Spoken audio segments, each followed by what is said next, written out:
جو آسمان پہ تیرے لیے لکھ دیا گیا، فکر و عمل سے اس کو زمین پر تلاش کر. کیا کہیں جو آسمان پہ تیرے لیے لکھ دیا گیا. آئیے حضرات، یہ بزم جو سجائی گئی ہے وہ ڈاکٹر رضوانہ نے سجائی ہے، اور بڑی وہ ہر شام پچھلا یہ مجھے لگتا ہے کہ تیسرا یا چوتھا مشاعرہ ہے. پہلا جو انہوں نے کیا تھا وہ بیگم حضرت محل کے عنوان سے کیا تھا. دوسرا مشاعرہ کیا انہوں نے اپنی جو استاد گرامی تھی ان کی، جن کے انڈر میں انہوں نے پی ایچ ڈی کیا تھا، ڈاکٹر شیما رضوی کے نام کیا تھا، اور تیسرا شہیدوں کے نام کیا ہے. ظاہر سی بات ہے کہ ڈاکٹر رضوانہ کوئی محفل آراستہ کریں اور اس میں رضوان فاروقی صاحب جو ہے وہ خالی اگر نظامت کر کے چلے جائیں تو لفافہ ہلکا ہو جائے گا.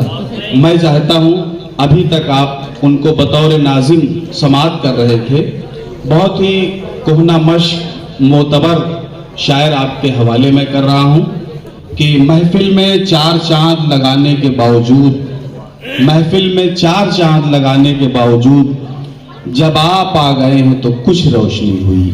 آئیے حضرات زوردار تالیوں سے جناب محترم رضوان فاروقی صاحب کا استقبال کیجیے. کتنی خوبصورت نظامت ابھی آپ سماعت کر رہے تھے. مشاعروں کو انہوں نے ایک وقار بخشا اور بہت ہی بلندیوں پر پہنچا دیا.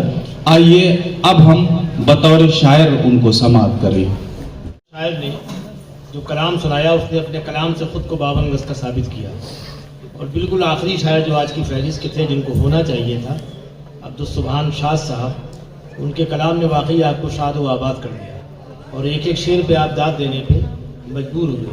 تو اچھے شعر جو ہیں وہ آوارہ ہو جایا کرتے ہیں. اس طرح کے شاعروں کی قدر ہونا چاہیے اور انہیں بلایا جانا چاہیے، بھلے ہی فہرست کچھ کم ہو جائے لیکن اس طرح کے شاعروں کو سنا جائے اور دیر تک سنا جائے، یہ ان کا حق ہے. مجھے ہوتا ہی ہے کہ میں تمہیں حاجی کہوں تم مجھے حاجی کہو. تو ہمارے جو منتظر قائمی صاحب ہیں، منتظر صاحب نے ایک تو پہلے انتظار لوگوں کیا، استقبال کیا، اس کے بعد یہ آخر تک قائم و دائم رہے، اور تقاضا یہ تھا کہ دوسرے مصرے کے طور پہ یہ مجھے لگا دیں، کیونکہ بالکل شروع میں نے ان کو پڑھا دیا آتے آتے، تو ان کا رضوان کا حق کیوں مارا جائے. میں پیش کرتا ہوں بھائی انصار صاحب اور ڈاکٹر رضوانہ صاحبہ. آپ کو اس لیے مخاطب کرنا پڑ رہا ہے خاص کر کہ آج کی محفل کا مرکزی کردار تو آپ ہی ہیں. آپ اگر یہ محفل نہ سجاتی تو واقعی یہاں ہم لوگوں کا آنا مشکل تھا اور اہل خدرہ کا یکجا ہونا مشکل تھا. شعر سماعت فرمائیے کہ کچھ لوگ لے کے آئے تھے سونے کی قینچیاں، کچھ لوگ لے کے آئے تھے سونے کی قینچیاں، ہم نے پروں کو اپنے کترنے نہیں دیا. کچھ لوگ لے کے آئے تھے سونے کی قینچیاں، ہم نے پروں کو اپنے کترنے نہیں دیا، اور آئیں تو گلستاں میں بہت زرد آندھیاں، پودوں نے سبز رنگ اترنے نہیں دیا. آئیں تو گلستاں میں بہت زرد آندھیاں، پودوں نے سبز رنگ اترنے نہیں دیا، اور شب لوٹ کر نہ آئے گی. صدر محترم کہاں چلے گئے؟ کو بعد تقریر تو کرنا ہے، صدر یوں تھوڑی بنایا کہ شب لوٹ کر نہ آئے گی اب توڑ دو چراغ، شب لوٹ کر نہ آئے گی اب توڑ دو چراغ، ایسا کوئی پیام سحر نے نہیں دیا. مقطع سماعت فرمائیں کہ رضوان زبان میر میں کہتے غزل مگر حالات نے شعور ابھرنے نہیں دیا. کیا کہنے سبحان اللہ. رضوان زبان میر میں کہتے غزل مگر حالات نے شعور ابھرنے نہیں دیا. چند شعر اور سماعت فرما لیں. ہوتا یہ ہے کہ نظامت پھر ناظم کسی لائق نہیں بچتا ہے. اگر ترنم کی بانسری بجائے گا تو اس کی بانسری بج جائے گی. شعر سماعت فرمائیے کہ ایسا بھی نہیں جلوے دکھائے نہیں جاتے. جناب عرفان صاحب، ایسا بھی نہیں جلوے دکھائے نہیں جاتے، ہاں لوگ سرے طور بلائے نہیں جاتے.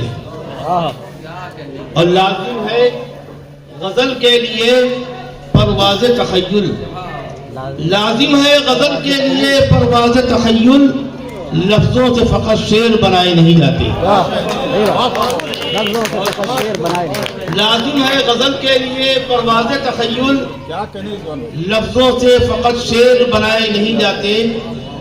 اور اس بات کا بھی پاس رہے تم کو ہمیشہ، اس بات کا بھی پاس رہے تم کو ہمیشہ، اشعار پڑھے جاتے ہیں گائے نہیں جاتے۔ پاس رہے تم کو ہمیشہ۔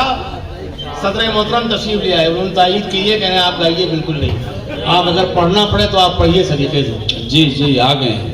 اس بات کا بھی پاس رہے تم کو ہمیشہ، اشعار پڑھے جاتے ہیں گائے نہیں جاتے۔ اور یہ ہمارا صحافیوں کا طبقہ، جناب راشد خان ندوی صاحب اور دیگر صحافی حضرات یہاں موجود ہیں، ان کے لیے پیش کرتا ہوں کہ ہے ذوق صحافت تو خبر ڈھونڈیے تازہ، ہے ذوق صحافت تو خبر ڈھونڈیے تازہ، اخبار سے اخبار بنائے نہیں جاتے۔ کیا کہنا ہے، سبحان اللہ، ہو ہی رہا ہے۔ ہے ذوق صحافت تو خبر ڈھونڈیے تازہ، اخبار سے اخبار بنائے نہیں جاتے۔ گلشن میں اگر امن کے طالب ہو تو رضواں، ہر روز شگوفے بھی کھلائے نہیں جاتے۔ کیا کہنے، سبحان اللہ۔ گلشن میں اگر امن کے طالب ہو تو رضواں، ہر روز شگوفے بھی کھلائے نہیں جاتے۔ دو شعر اور حاضر کرتا ہوں۔ ایک شعر بالکل آج کا جو اسٹیج ہے، ترنم عرفان لکھنوی نے بہت اچھا پڑھ دیا، ضرورت نہیں ہے، اور اس کے بعد رخسار کو سننا ہے ہم لوگوں کو، تو رخسار بلرام پوری کا حق کیوں مارا جائے؟ ان کو آپ سنیے اور دیر تک سنیے۔ جی میں پڑھتا ہوں۔ ہے ذوق صحافت تو خبر ڈھونڈیے تازہ، اخبار سے اخبار بنائے نہیں جاتے۔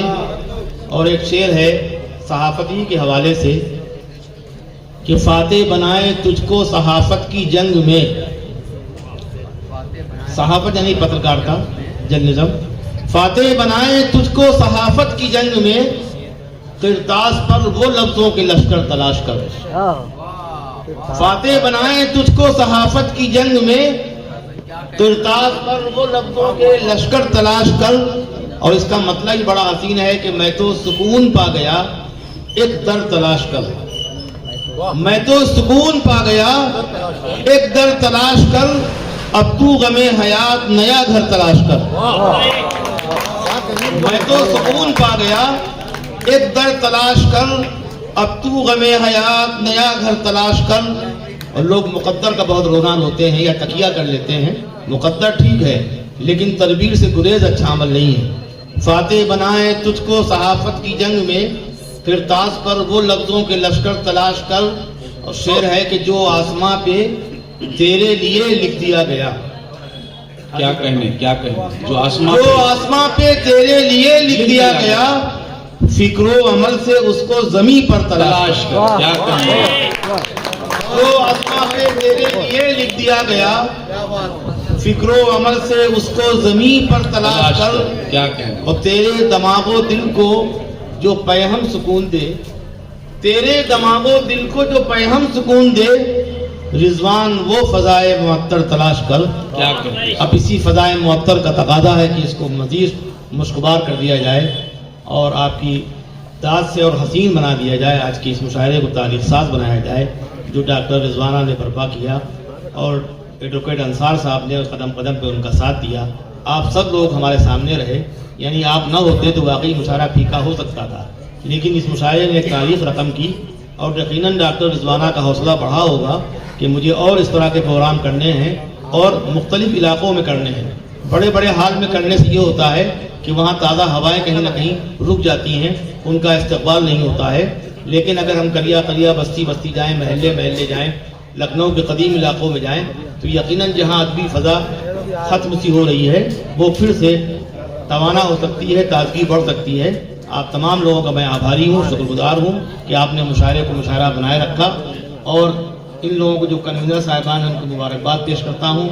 جناب عرفان کٹوچی صاحب کو میں نہیں سن سکا، اس کے لیے معذرت خواہ ہوں، لیکن ہم نے آپ کے لیے انتظام کر دیا ہے، لرن آن لائن وتھ فیضان خان کو میں لے آیا تاکہ آپ کی کلپ آپ تک پہنچ جائے اور آپ کا شکوہ بالکل آپ نہ کر سکیں۔ لرن آن لائن کی جانب سے آپ سے بس اتنی التجا ہے کہ ہمارے اس پروگرام کو لائک، شیئر اور سبسکرائب ضرور کریں، ساتھ ہی بیل آئیکن دبانا نہ بھولیں جس سے ہماری ہر ویڈیو آپ تک اپلوڈ ہونے کے ساتھ ہی پہنچ سکے۔ شکریہ۔